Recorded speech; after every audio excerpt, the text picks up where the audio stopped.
Hi, and welcome to Female Entrepreneurs Magazine, your go to platform for ambitious women who are ready to take the business world by storm.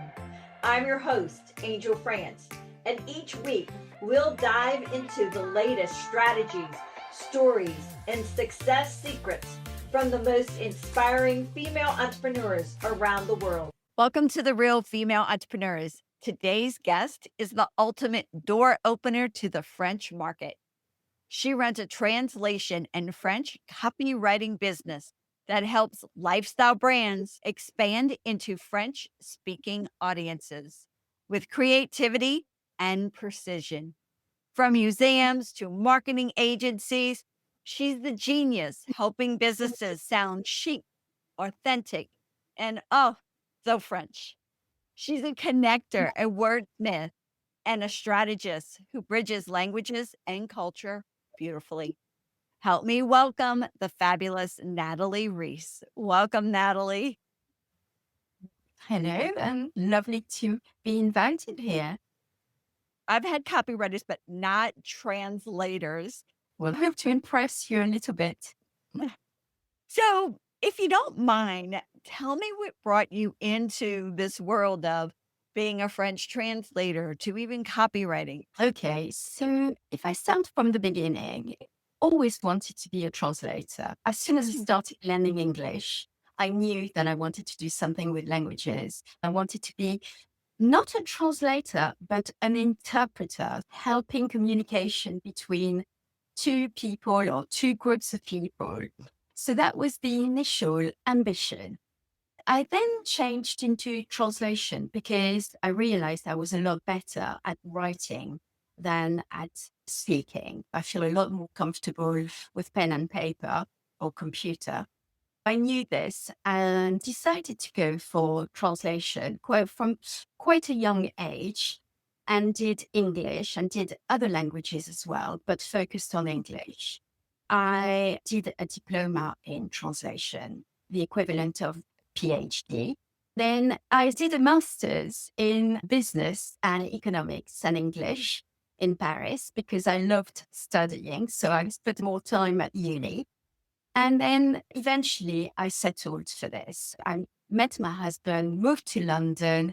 And when I arrived, I didn't have any money. I started tutoring at the Alliance Française in London, teaching business people working in marketing, economics, finance, insurance. They needed French for that because they were either going to move to France or deal with French people every day. So this was a very interesting experience. For a while, I did both in parallel, some translation and some tutoring, getting better at one and the other.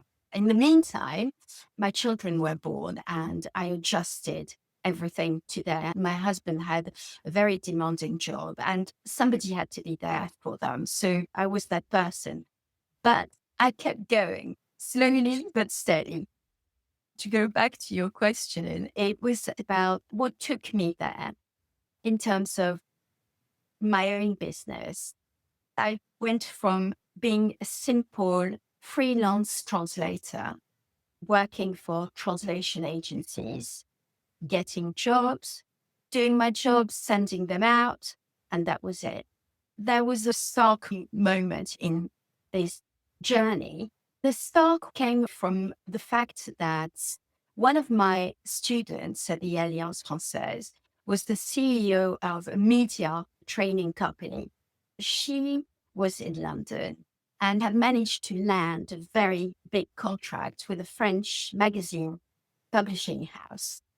And so she was going to be that person who went to France and deliver the training, the modules to the French people there. She needed help. She was fluent in French, but she wasn't confident. So that's where I came in. I helped her translate her modules from English into French, added cultural insights and adapted everything, knowing there would be a French audience in front of her. So there might be humor, there might be cultural references, there might be, all sorts of little things as to the way that French like to be addressed and how they learn. And then I helped her deliver a big job.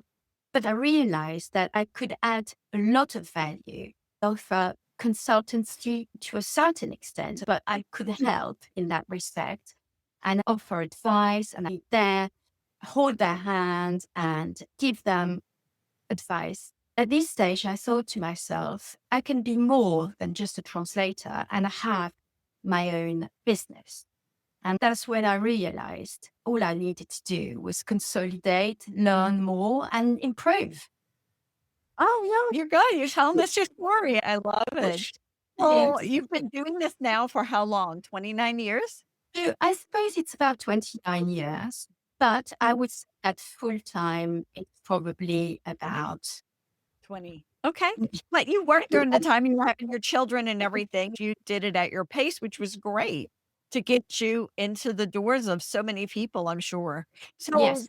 knowing what you've learned in business, that you've Mm, been in business close to 30 years, what yeah. would you go back and tell your 18-year-old self? I would probably tell her that you don't need to have everything figured out from the beginning. You've got to have a dream. Although I do find the word dream a little bit strange sometimes because people overuse it. But I think you've got to have a vision. You can go step by step. You don't have to have everything figured out at the beginning. You have to be open to opportunities. Don't say no because you're a translator and they want this and you're not this on paper. Don't say no. See what you can do, how you can help. Be open minded. And that's what I would tell myself. Just be open minded. Don't be scared about grabbing opportunities. Because this job has shown me that every time I've been open to an idea or a suggestion, it's worked. So, knowing what you've done through the years, what is a key strategy that has helped you grow your business? I think my key strategy was the baby steps, one step at a time, and get rid of the bad clients. When you start, you accept everyone, don't you? Yes, yes, yes. You've got people who pay you peanuts or don't respect your time. I decided to get rid of one client to make room for a new client. A bad client went, a good one arrived. It was reassessing my client base and, you know, making room for better client each time, getting rid of some translation agencies. There are some good agencies and you need to keep them. But I turned from agency work to direct client work. That's how I did it. To have better clients and be paid better, to have more interaction with the clients. I think what I liked and my strategy was to be part of the team and work with them as a partner, not just that person who would do one job and disappear from their radar. Talking about business even more, let's stretch it a little bit further. What is a myth or something you hear entrepreneurs talk about? What is something you wish they would stop believing? It's just not going to happen. I'd probably say that you don't have to be flawless. It's a myth to be perfect and to know it all. You never know it, but I would say you should be resilient and ambitious. I've always tried to be ready, even when I'm not ready. Do my best. You don't have to be perfect before doing. Do, and then you'll become better. Being in business for 29 years, you've dealt with lots of scenarios along the way because you have two children that were born during the middle of you growing a business and married and everything else. Can you tell us how you balance that at the different stages of life with the Yeah. craziness of business and having a family? Yes, it's not easy. When they were little, I had to stick to when they were at school. I started with having a nanny who would do 2 days a week devoted to work. Then I sometimes worked a little at the weekend. Then it gradually increased. And yes, you juggle constantly between all of this. And as a woman, I think we just got more balls to juggle. I'm not saying that men don't do a hard job, because I saw what my husband did all those years, and he's a very hardworking person, and he put a lot of his energy and hours. But he had one ball to juggle a little bit with the children at the weekend. But we always have loads of balls to juggle. It goes from school to food to laundry, work. You've got to make that space for work. I also work in the evening and at the weekend when I had a bit of time. My children are young adults. They don't live with us anymore. They're living with boyfriends and girlfriends. But there's still some juggling sometimes. There's the dog, the parents, and various appointments. So I'm a to-do list person. Every Sunday I sit down and I fill my diary with what's happening. And I do block of work. There's client work and exercise, appointments, all sorts of things. I try to stick to it. It doesn't become bonkers. It's a lot more manageable. I love your word try. I try to go to the gym Every day? And how many days do you manage? I try every day. Yeah, I'm one of these people that allow work to override that in the calendar, but I allow work, and I need to not do that. I've experienced different ways. Do it first thing in the morning, then you stop thinking about it. Then it's, no, I'm fresh, I need to work. Do it at lunchtime, that will be a perfect break. All these emails have arrived. And you stick it in the evening, and in the evening you think, oh, I'm exhausted. I'm usually with the laptop sitting on the sofa, like my husband's watching movies. I totally get it, but you guys just understand we try. So anyway, tell us a little bit about in the future. Give us a sneak peek of what's going to happen with you. Well, in my business, we've had to pivot.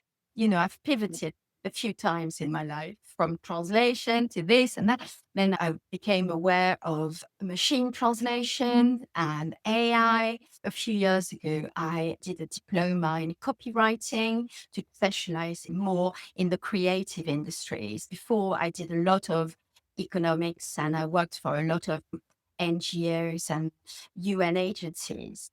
But then when I saw that machine translation was going to have an increasing impact on the industry, I thought, you love everything that's creative. You love art, tourism, fashion. You love reading about these things. You love writing about these things.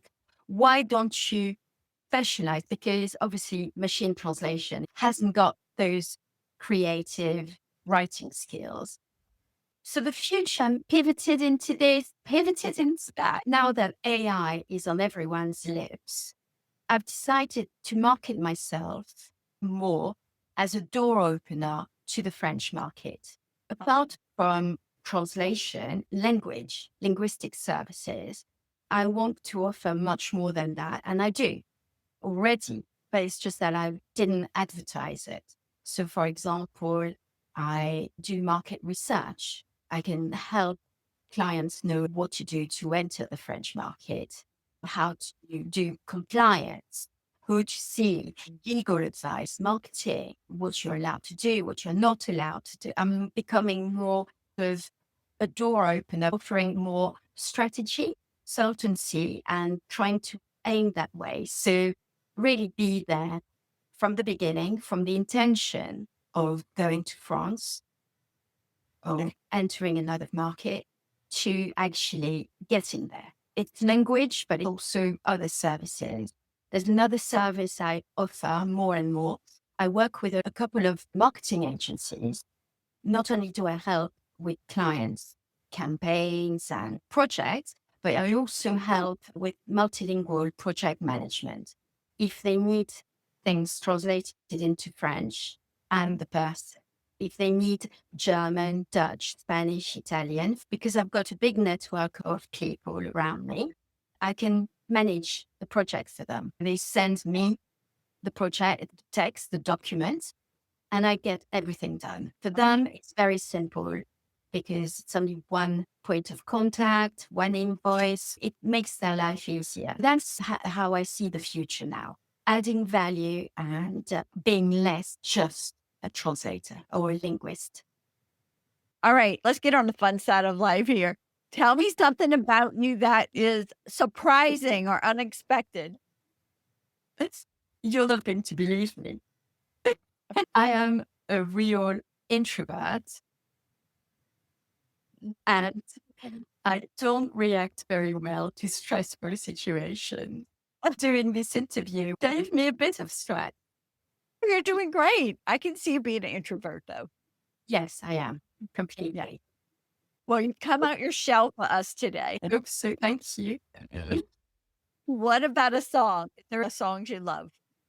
I know there are quite a few French songs, but they wouldn't ring a bell. The one of the English songs that I really like and that we all like is We Are Family. That gets me going. Yeah. Can you give us one of the French songs?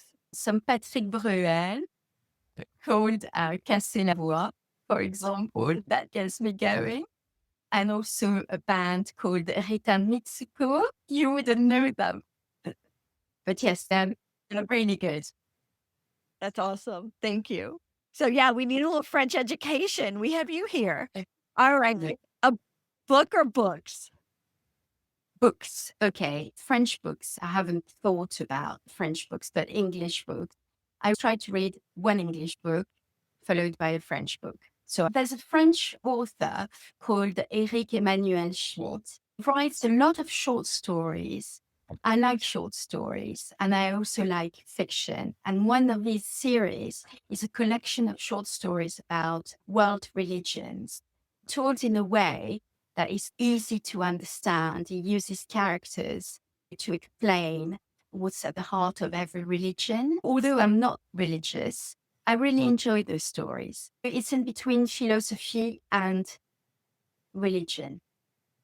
What about an American English book? An English book. I love an English book. I've read recently Educated.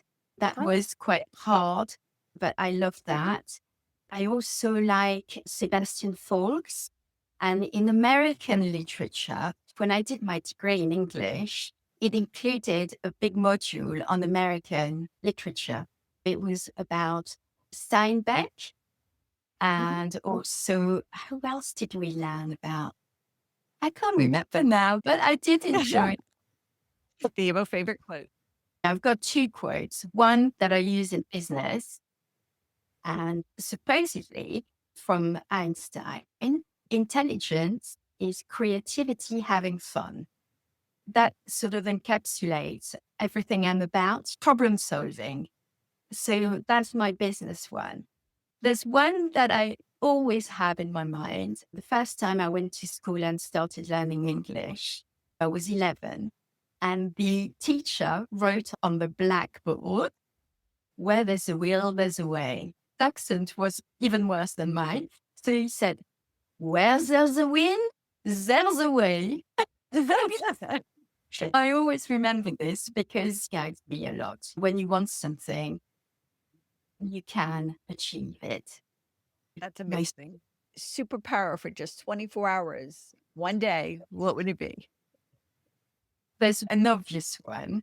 I'd love to be fluent in absolutely every language and to be that person who just turns from one side to the other and translates everything and makes, all borders, break down borders and, facilitates communication. That would be my first superpower.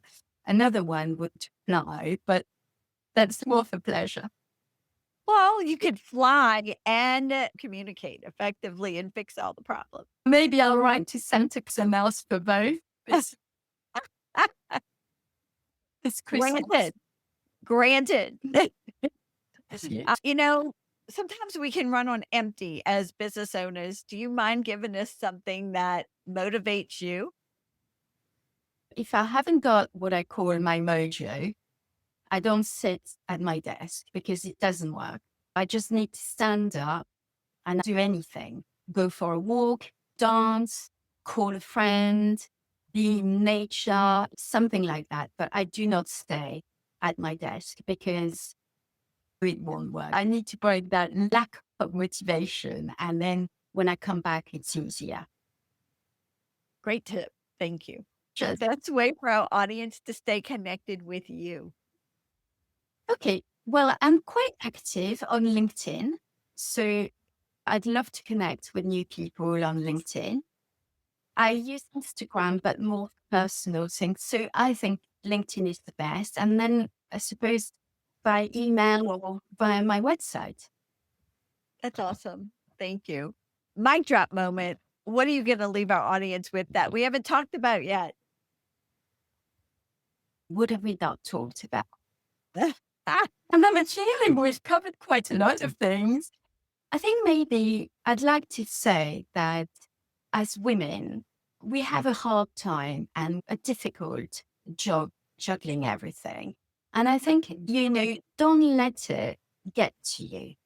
Don't consider it a weakness or a handicap. We have a different way to develop and get better at things. Try to embrace every moment and enjoy that journey of self-discovery. There's time for everything. Be brave, be brave. I love the journey. The first step to any journey is the key. Full of little turns and you don't know what's around the corner, but that's fine as well. Nathalie, you're amazing. Thank you for being here with us. Thank you. It's been a real pleasure chatting to you. Really been. Thank you very much for your questions and for making me feel comfortable. Bye. Thank you so much for tuning in to this episode of Female Entrepreneurs Magazine. I hope you found inspiration, actionable tips, and a sense of connection with our incredible community of driven women.